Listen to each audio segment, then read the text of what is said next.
Boa noite, irmãos. Essa é a nossa primeira transmissão online nesse período de quarentena.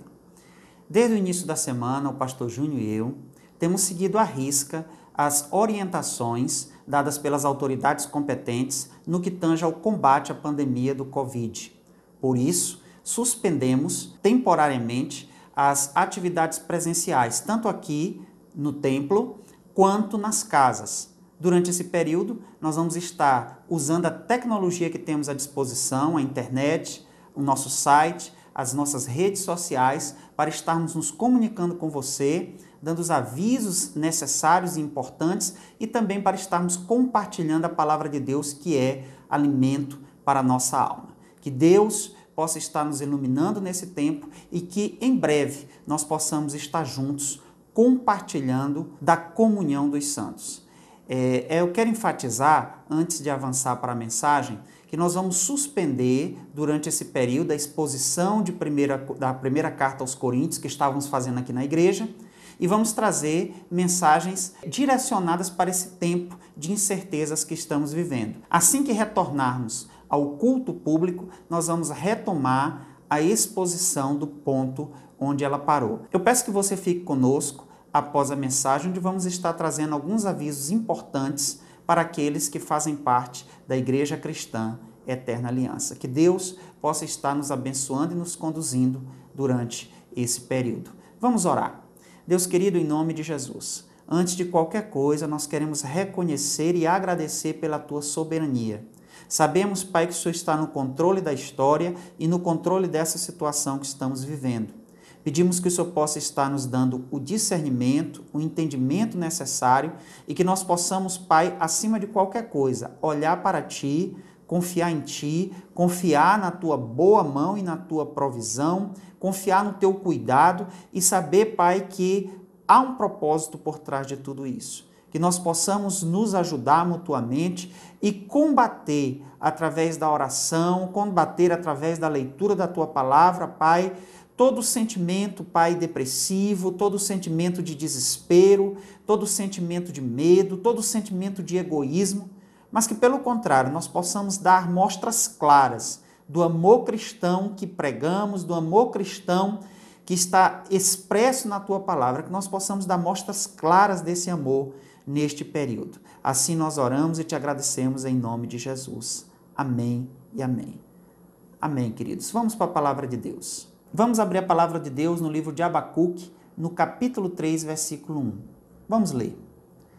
Oração do profeta Abacuque. Uma confissão. Senhor, ouvi falar da Tua fama. Temo diante dos Teus atos, Senhor.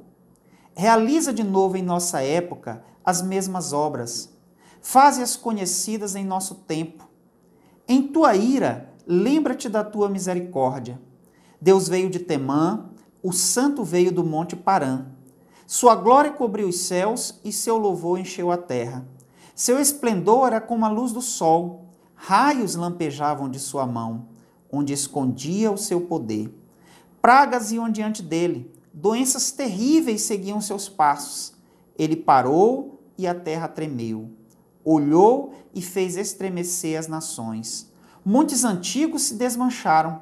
Colinas antigas se desfizeram. Os caminhos deles são eternos. Vi a aflição das tendas de Cusã. Tremiam as cortinas das tendas de Midian. Era com os rios que está virado, Senhor? Era contra os riachos o teu furor? Foi contra o mar que a tua fúria transbordou quando cavalgaste com os teus cavalos e com os teus carros vitoriosos? Preparaste o teu arco, pediste muitas flechas, fendeste a terra com os rios. Os montes te viram e se contorceram. Torrentes de água desceram com violência. O abismo estrondou erguendo as suas ondas. O sol e a lua pararam em suas moradas. Diante do reflexo das tuas flechas voadoras, diante do lampejo de tua lança reluzente. Com ira andaste a passos largos por toda a terra e com indignação pisoteaste as nações. Saístes para salvar o teu povo, para libertar o teu ungido.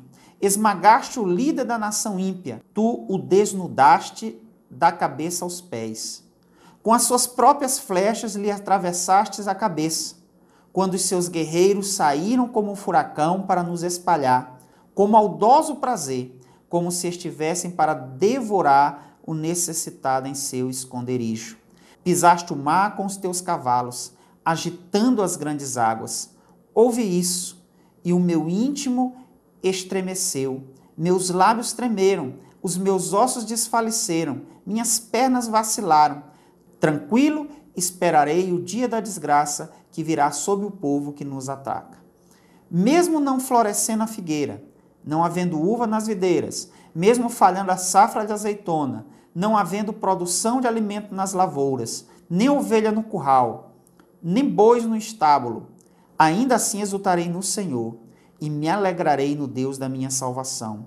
O Senhor soberano é a minha força, Ele faz os meus pés como os do cervo, Ele me habilita a andar em lugares altos, para o mestre de música, para os meus instrumentos de corda. Amém, queridos? O ministério do profeta Abacuque se desenvolveu um pouco antes da primeira invasão da Babilônia, comandada por Nabucodonosor, sobre o reino de Judá.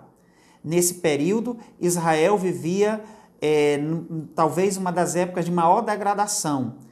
E essa situação incomodava o profeta Abacuque. Nós vamos ver que nos primeiros 2 capítulos, ele questiona a Deus sobre por que o Senhor estava permitindo que Israel se desviasse tanto dos seus caminhos, não é? E não trazia juízo sobre Israel.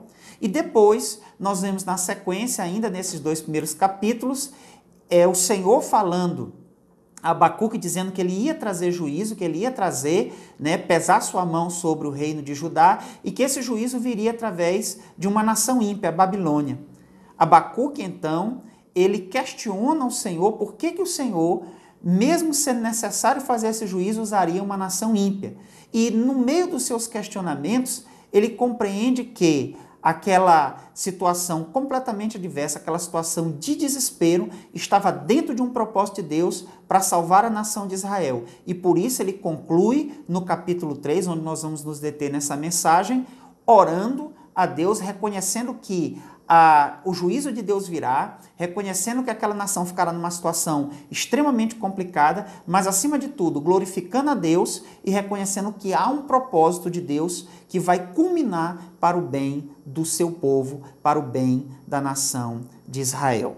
Vamos ao texto. É interessante, irmãos, isso aqui, esse texto que nós lemos é uma oração, um salmo do profeta Abacuque, onde ele glorifica a Deus, destacando pontos, destacando atributos de Deus e reconhecendo que mesmo sem entender aquela situação, ele sabia que havia um propósito. Ele sabia que no final de tudo, o bem iria prevalecer sobre o mal e a vontade de Deus ia se cumprir no meio do seu povo.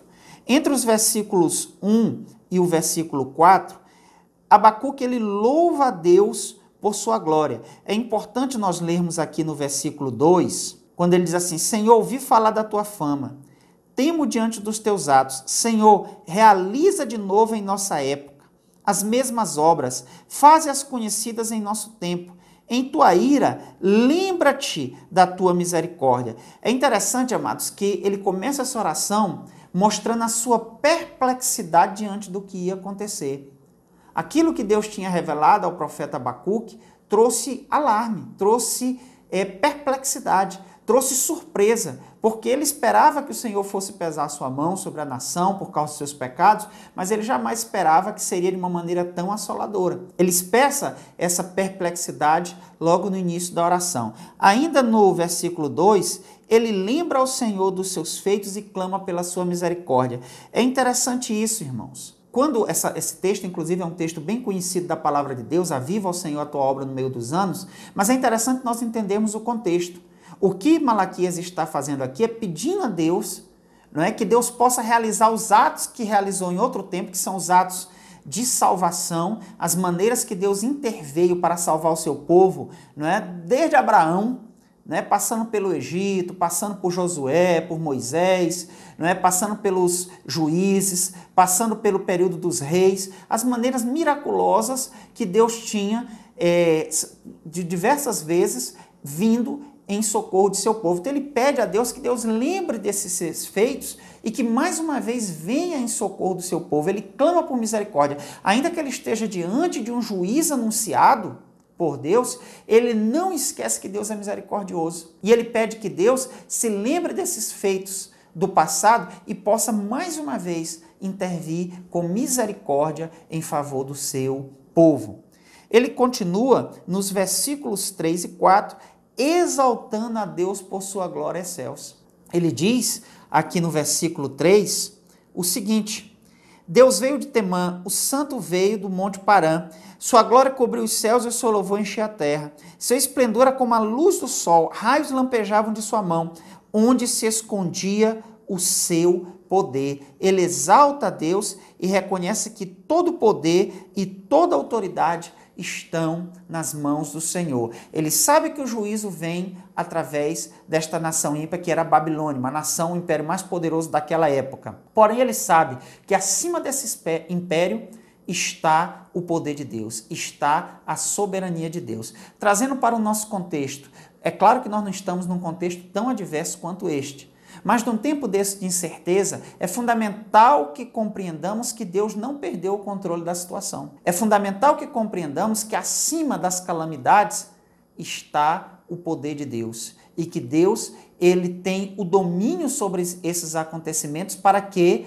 no final, eles colaborem para o bem do seu povo. Ele continua entre os versículos 5 e 7, louvando a Deus por seu imenso poder e soberania. No versículo 5 ele diz o seguinte: pragas iam adiante dele, doenças terríveis seguiam seus passos. É interessante que é uma situação que se assemelha com a situação que nós estamos vivendo. Em meio a uma calamidade, em meio a uma peste, a uma praga que se espalha pelo mundo todo, que assola nações, né, que está trazendo um prejuízo a curto prazo, que são as pessoas que estão enfermas e aquelas que estão vindo a óbito, que vai trazer, infelizmente, um prejuízo a médio e longo prazo, que é a questão econômica, né? Os desdobramentos econômicos dessa crise. E tudo isso está debaixo da soberania de Deus, né? Isso não estaria, irmãos, ainda que a gente não entenda muitas vezes o porquê, mas isso não estaria acontecendo se Deus não permitisse. E é importante que, como cristãos, nós não percamos essa perspectiva. Até porque, se nós perdermos esse ponto de vista, que é o ponto de vista bíblico, a chance é que nós vamos cair em desespero. A chance é que nós vamos pensar que tudo isso está fora do controle do Senhor, e o que não é verdade. Até as pestes, até as pragas que assolam a nação estão debaixo do controle do Senhor. Ele continua exaltando ao Senhor, né, pelo seu imenso poder, e destacando a soberania de Deus sobre as nações e sobre as circunstâncias temporais, como ele diz aí no versículo 6, os seus caminhos são eternos. Ou seja, nós estamos vivendo e vivenciando o aqui e agora. Mas os caminhos de Deus, eles são eternos, ou seja, Deus ele tem o todo. E ele sabe que essa circunstância, ele sabe que essa situação adversa que o mundo enfrenta vai cooperar para que o seu propósito se estabeleça. Por isso nós podemos ter esperança. Por isso nós podemos ter fé. Por isso nós podemos olhar para os céus e dizer: o meu socorro vem do Senhor. Amém? As nações estão diante de uma situação em que expôs, né, toda a sua fragilidade. Você vê um vírus microscópico que está abalando nações. No meio de uma situação dessa, Deus está falando aos povos que temam e tremam diante dele, porque um vírus microscópico tem o poder de abalar todas as nações, de abalar todo um planeta. Quanto mais a poderosa mão do Senhor. Então, que nós possamos refletir sobre isso. Ainda que os homens achem que têm o poder, ainda que os homens achem que estão no controle, ainda que os homens achem que têm o domínio da situação, um simples vírus mostra que isso é ilusão. O poder está nas mãos do Senhor. O poder está nas mãos do Senhor. Ele continua, não é, ainda louvando a Deus pelo seu propósito entre o versículo 8 ainda do capítulo 3 e o versículo 16. ele destaca aí, entre esses versículos, que todas as coisas cooperam para um propósito eterno. Ele sabe que aquela situação que Judá ainda iria experimentar, aqueles estavam ainda respirando as ameaças de Nabucodonosor, mas isso se concretizou e eles foram para o cativeiro, eles foram, aprisionados pelos babilônicos. Mas ele diz que, ainda que essa circunstância adversa venha sobre o povo, há um propósito por trás disso. E nós sabemos, no desenrolar da história, que houve um propósito. Esse povo foi para o cativeiro, ali no cativeiro passaram muitos anos, décadas, e quando voltaram do cativeiro, nunca mais tiveram problema com idolatria. Foram curados definitivamente, tiveram outros problemas, mas com idolatria eles não tiveram mais esse problema. Por quê? Porque eles aprenderam de maneira muito amarga o que é quebrar os mandamentos do Senhor, as consequências que tem a quebra dos mandamentos do Senhor. Outro ponto interessante que ele destaca nesse trecho, entre os versículos 8 e 16, é o seguinte: ele, no versículo 13, destaca que está confiante de que Deus não abandona os seus. Eu vou ler com você aqui o versículo 13, onde ele diz o seguinte: saíste para salvar o teu povo, para libertar o teu ungido. Ele já prenuncia de maneira profética que Deus ele vai sair como saiu, como levantou um libertador, para mandar o seu povo de volta para casa, para mandar o seu povo de volta para o seu território. Então ele sabe que o juízo de Deus vem, ele sabe que o juízo de Deus é amargo, ele sabe que o juízo de Deus tem consequências, mas ele sabe que o mesmo Deus que opera o juízo é Deus de misericórdia. É Deus que vai chegar no tempo certo, na hora certa, com a provisão necessária. Como é bom, amados, termos esta esperança no Senhor. Ele continua, fechando aí no versículo 16, esse trecho, dizendo que espera tão somente no Senhor o cumprimento do seu propósito. Aquela nação vai se levantar. Aquela nação vai punir Israel. Porém, aquela nação vai cair. E Israel vai prevalecer. Onde está o Império Babilônico hoje? Israel está lá, no Oriente Médio, para provar que Deus é fiel. Para provar que Deus, ainda que pese a mão sobre os seus, ele não os abandona. Ele não os abandona. E ele continua, ele encerra esse capítulo 3, o seu livro, com eu vou ler novamente, com esse trecho que é um dos trechos de uma maior demonstração de fé que encontramos na Bíblia, quando ele diz o seguinte: mesmo que a figueira não floresça, mesmo não havendo uva nas videiras, mesmo falhando a safra de azeitona, não havendo produção de alimento nas lavouras, nem ovelhas no curral, nem bois nos estábulos, ainda assim eu exultarei no Senhor e me alegrarei no Deus da minha salvação. O Senhor soberano é a minha força, ele faz os meus pés como os do cervo, ele me habilita a andar em lugares altos. Amém? É interessante, amados, ele fecha esse discurso, ele fecha essa oração, melhor dizendo, enfatizando que ainda que haja escassez, ainda que a economia, nós temos que lembrar que a economia de Israel nessa época era agropastoril, dependia da agricultura, das lavouras e dos rebanhos.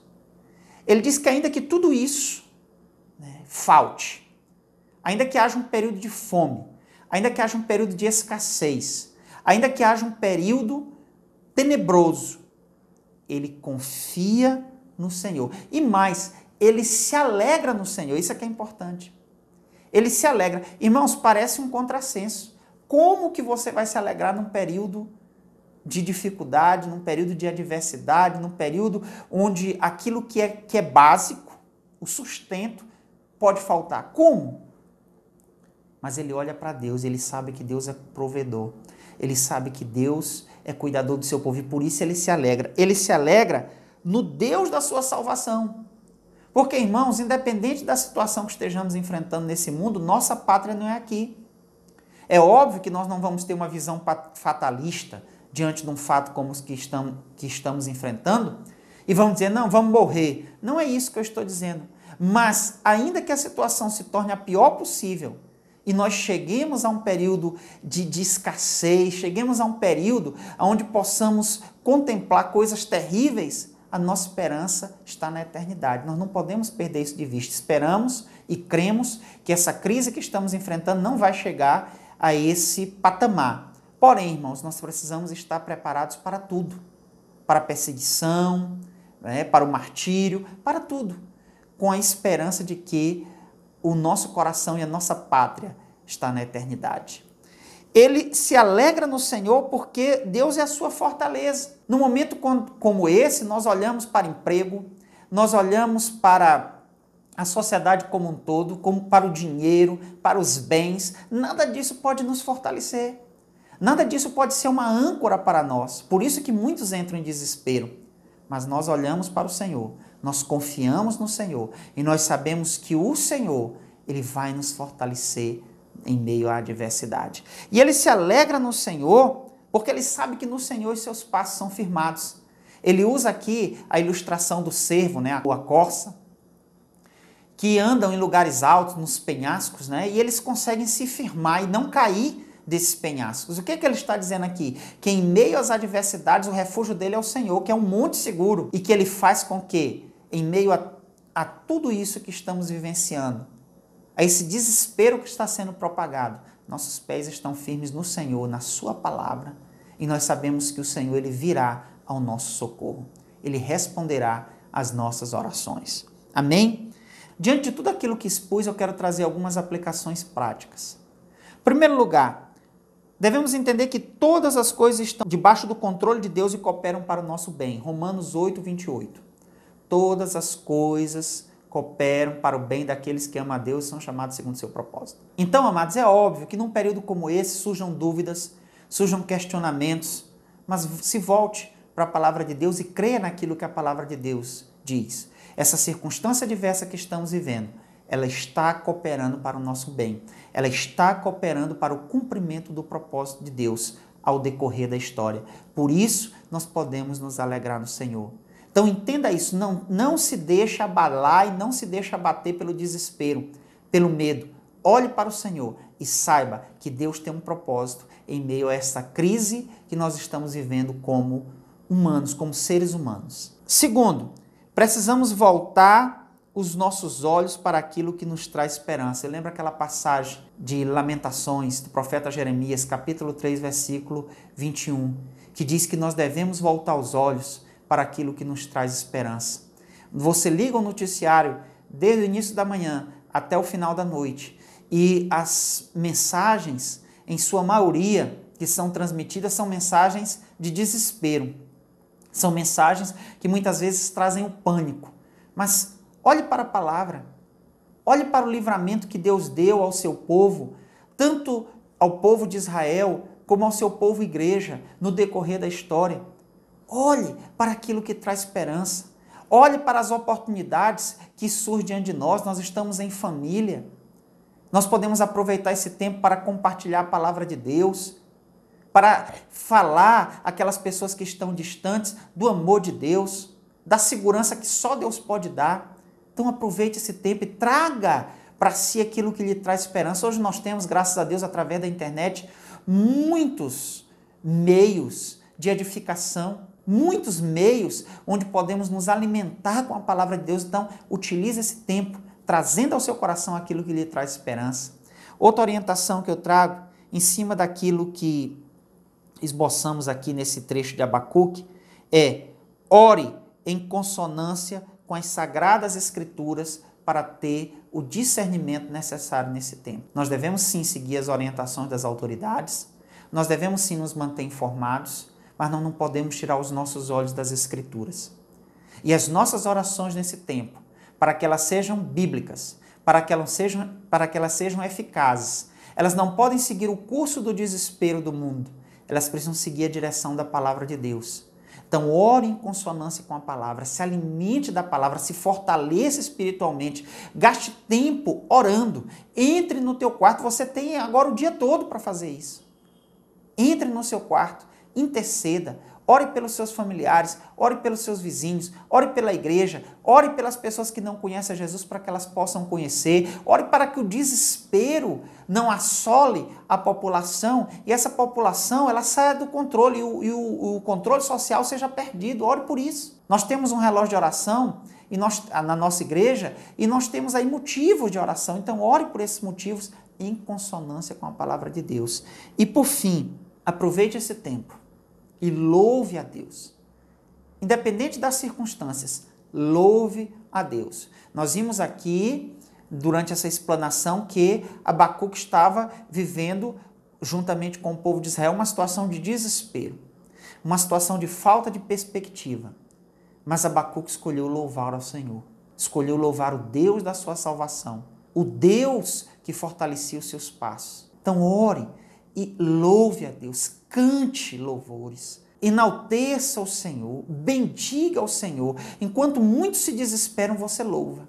Enquanto muitos choram, você pode até chorar, mas você vai chorar na presença do Senhor, não de medo, não de desespero, porque a sua vida está nas mãos do Senhor. Louve ao Senhor, em todo tempo, louve ao Senhor. Amém? Eu espero que essa palavra possa ter trago orientação, possa ter trago consolo, possa, em nome de Jesus, colaborar para que nós possamos passar esse tempo firmes no nosso propósito, em nome de Jesus. Que Deus abençoe você e a tua casa, em nome de Jesus. Amém e amém. Queridos, antes de encerrarmos esse vídeo, eu quero trazer para vocês alguns avisos importantes e eu peço que você preste atenção. Em primeiro lugar, as informações relativas à Igreja Cristã Eterna Aliança estão sendo atualizadas diariamente e disponibilizadas no nosso site iceasede.com.br e nas nossas redes sociais, Facebook e Instagram. Eu vou deixar o link aqui embaixo para que você possa acessar essas redes e saber no dia a dia quais são as orientações que estão partindo da direção da Igreja Cristã Eterna Aliança. Vale ressaltar que no site está o contato do Pastor Júnior, está o meu contato, está o contato da igreja e também estão os dados bancários da igreja. Num período de grande turbulência como esse, é importante que nós mantenhamos a fidelidade para que nós, como administradores da obra de Deus, possamos honrar com os nossos compromissos. Outro ponto importante, ainda que remotamente, se envolva nas atividades promovidas pela igreja. Nós estamos colocando estas atividades, começamos com o relógio de oração nos grupos da igreja, então observe o que está sendo postado nos grupos, porque é importante, tá certo? E se envolva ainda que remotamente, porque quando você ora, você está fazendo uma grande obra, tenha certeza disso. Outro ponto importante em relação ao site, nós postamos isso, se eu não me engano, há 2 dias atrás, é que tenha cuidado com as postagens, não propague fake news, evitem postagens repetitivas e vamos ter o critério de sempre colocar no grupo da igreja aquilo que possa trazer edificação e orientação, tá certo? Que nós tenhamos cuidado, principalmente com fake news, com informações que não são comprovadas, para que a gente não possa propagar coisas inverídicas. Outro ponto interessante, seguindo as orientações das autoridades competentes, procure auxiliar de alguma maneira aquelas pessoas que estão em situações de risco, idosos, pessoas que têm doenças pré-existentes, que não podem ir ao mercado, que não podem ir à farmácia, que não podem estar realizando coisas do dia a dia. Procure ajudar essas pessoas, seus familiares, seus vizinhos, né? Claro, seguindo as orientações das autoridades competentes para que você não se contamine e não se torne um propagador desse vírus. Mas vamos procurar ter empatia nesse período de dificuldade.